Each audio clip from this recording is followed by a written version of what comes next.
आज मैं बात करने वाला हूं कि अष्टम भाव में जब चंद्रमा होते हैं तो उसका क्या क्या फल होता है, यानी वो कितना अच्छा फल देते हैं और कितना बुरा फल देते हैं। तो जिस किसी के भी कुंडली में अष्टम भाव में अगर चंद्रमा विराजमान होते हैं तो सबसे पहले उसके चरित्र में एक क्वेश्चन मार्क रहता है। किस तरह का क्वेश्चन मार्क? अगर लड़का है तो उसका एक नेचर फेमिनिन साइड ज्यादा होगा, मतलब उसका स्वभाव जो है लड़कियों जैसा होगा। ठीक उसी प्रकार अगर किसी लड़की के कुंडली में अष्टम भाव में चंद्रमा है तो उस लड़की का स्वभाव मस्कुलिन होगा, यानी लड़कों की तरह होगा। वो ज्यादा दौड़ धूप करना, उछल कूद करना, या थोड़ा सा उसका लुक भी थोड़ा मैन टाइप या फिर कह लीजिए पुरुषों जैसा होगा। अष्टम भाव का चंद्रमा व्यक्ति को कभी कभी ज्यादा टेंशन्स भी देता है, मतलब छोटी छोटी बातों पर ऐसे लोग बहुत ज्यादा सोचने लगते हैं, बहुत ज्यादा जो कहते हैं नेगेटिव थिंकिंग करते हैं। अष्टम भाव का चंद्रमा व्यक्ति के दिमाग में कुछ ऐसे प्रभाव डालते हैं कि वो हमेशा किसी न किसी बात को लेकर फंसा पड़ा रहता है, कभी भी उस बात से निकल नहीं पाता, क्योंकि अष्टम भाव जो है मैरिज से बहुत ज्यादा कनेक्टेड है।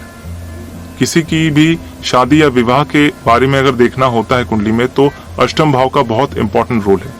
तो अष्टम भाव में जब चंद्रमा होते हैं तो विवाह में किसी न किसी तरह का अड़चन जरूर आता है, मतलब शादी के बाद लड़का जो है लड़की के ऊपर क्वेश्चन मार्क करता है, यानी उस लड़की के अष्टम में अगर चंद्रमा है तो लड़का हमेशा उस लड़की के ऊपर क्या क्वेश्चन मार्क करेगा कि इसका स्वभाव मर्दाना है, ये बहुत ज्यादा मतलब डोमिनेटिंग है, हर काम के लिए मेरे ऊपर प्रभाव छोड़ती है या हर काम के लिए मुझे डोमिनेट करती है।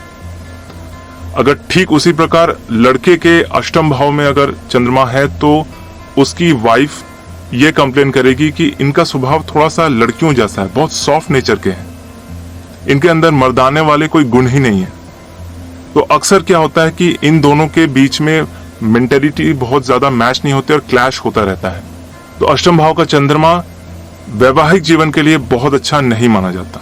जिन लोगों के अष्टम भाव में चंद्रमा होता है उन लोगों को सबसे ज्यादा डर होता है जल से, यानी कि पानी में डूबने का या फिर पानी पीते हुए सरक जाने का, जिससे पानी जो है वो सांस की नली में चल जाता है। दूसरा है फूड पॉइजनिंग का। जिन लोगों को अष्टम भाव में चंद्रमा है अक्सर उनको फूड पॉइजनिंग की शिकायत होती है। तीसरा है किसी भी तरह के लिक्विड मेडिसिन जो कि एक्सपायर हो गया हो, जो जिसके अंदर कुछ गड़बड़ी हो। अक्सर देखा गया कि जिसके अष्टम भाव में चंद्रमा है उनको इस तरह के मिस ट्रीटमेंट या मिस मेडिसिन होने की वजह से भी कई बार इन्फेक्शन हो जाता है, हॉस्पिटल में एडमिट होना पड़ जाता है। अष्टम भाव का चंद्रमा व्यक्ति के अंदर एक बहुत ही पॉजिटिव रिजल्ट ये देता है कि ये विदेशों में सेटल कराता है या विदेश यात्रा में काफी ज्यादा सक्सेस देता है। अष्टम भाव का चंद्रमा अगर लड़की के कुंडली में है तो ऐसी लड़की को हमेशा मेंसुरेशन के यानी कि मासिक धर्म के समस्या रहेगी। उनका मासिक धर्म सही तरीके से नहीं होगा, सही समय पे नहीं होगा। अक्सर देखा गया है कि अष्टम का चंद्रमा जिनके कुंडली में होता है, ऐसी माताओं की जो स्थिति होती है उनको अपने बच्चों को सही तरीके से दूध भी नहीं पिला पाती, क्योंकि उनके शरीर में जो दूध का प्रोडक्शन है, मिल्क का प्रोडक्शन है, वो बहुत ही कम होता है। अष्टम भाव का चंद्रमा अगर पुरुषों के कुंडली में है तो अक्सर देखा गया है उनको हाइड्रोसिल से रिलेटेड कोई प्रॉब्लम या फिर जेनिटल कोई प्रॉब्लम या जेनिटल कोई बीमारी हो जाती है, जिसको हम जननांगों की बीमारी भी कहते हैं या गुप्त रोग भी कहते हैं। तो आप भी देखिए आपके अष्टम भाव में चंद्रमा है या नहीं। अगर है तो आपको बहुत ही सावधान रहना जरूरी है, क्योंकि सावधानी ही व्यक्ति को ज्यादा आयु या किसी भी मुसीबत से लड़ने के लिए हेल्प करती है।